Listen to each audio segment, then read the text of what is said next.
this article, mental health. It has appeared in this health section of the week. It is time to make art, music, dance, drama, all of this mandatory for every student. So if you walk into any high school, college campus or corporate office day to day, you can feel the stress in the air sunk into their phones. Most of them, the children and all of them, they're deeply engaged in social media where they have hundreds of friends and followers. Yet, globally, 1 in 6 people are reporting loneliness. In urban India itself, 43 to 61% of adults indicate loneliness. This WHO has classified this as an urgent public health concern. Given the increased risk of premature death, stroke, and also cardiovascular disease, schools have long tried to fix this youth anxiety, repression, and also social isolation by hiring more counselors or handing out mental health brochures. But we need to stop treating youth mental health like a medical problem that is solvable only in a psychiatric clinic. It is a problem that all of us know exists. We can help by analyzing and working also on what a regular school or a college day will actually look like. So the resource constraint makes this more urgent. India has 0.75 psychiatrists per 1 lakh people against a WHO recommendation of 3. The pool of clinical psychologists and the support staff is equally thin. So this is true in most countries, including in the Western developed world.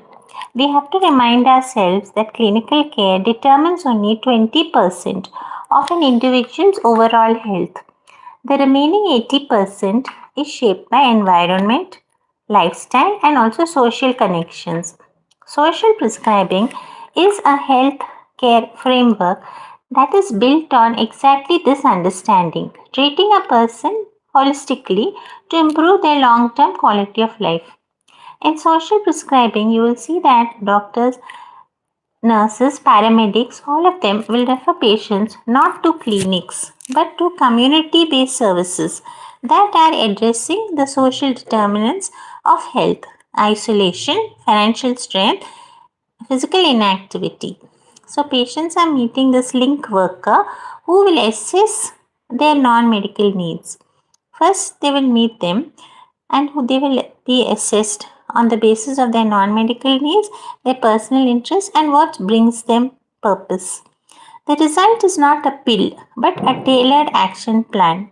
Local community groups, clubs, voluntary services, all of that. So the goal is to empower individuals, improve the mental health, reduce isolation, and reduce the burden on clinical care. More than 30 countries have formalized or piloted such programs. The UK is a pioneer.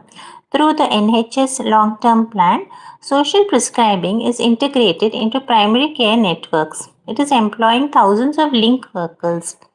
The Netherlands also runs the Welzijn OP Recept. It is a well-being thing on prescription with the well-being coaches who are handling municipal referrals.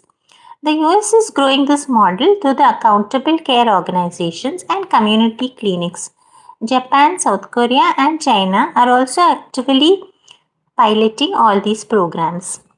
These target root social causes and hold people through life transitions like retirement, divorce, and bereavement. Also, in cases of mild to moderate anxiety and depression, they serve as an alternative or also an adjunct to medication.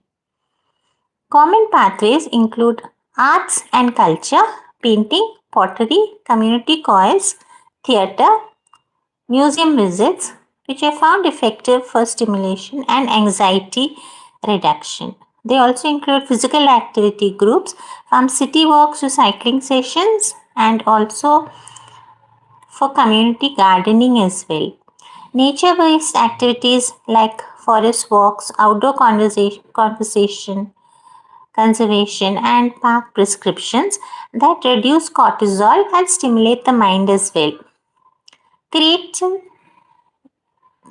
creative arts, dance, sports, drama, all this is going to act as a reset. It's going to clear those chemicals, restoring balance. Staring at computer screens or pages of textbooks overloads the brain with stress chemicals.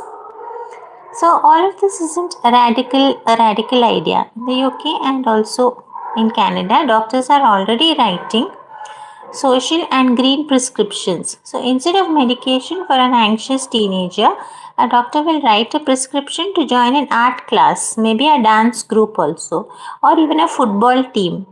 So if medically doctors are using the art and the sport things as well to heal and prevent a disease, you can surely have policies that have been made, which can be made mandatory in schools and colleges as well.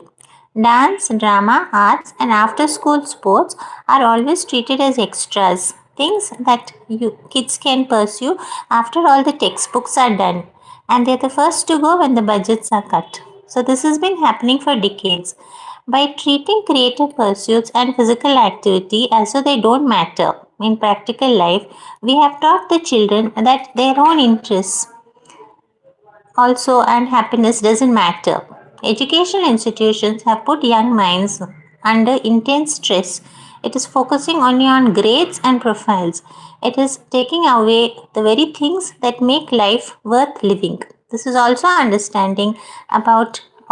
understanding how the human systems work.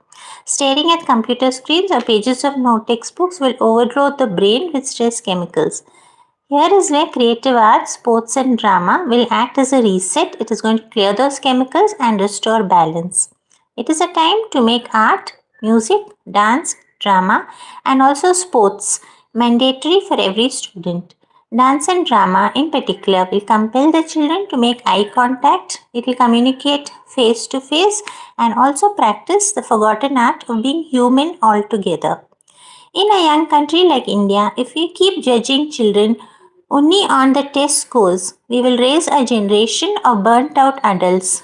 So, making art and sports mandatory isn't about producing professional athletes or even famous painters. It is about keeping the children happy, healthy, and human and preventing mental health crisis from deepening further.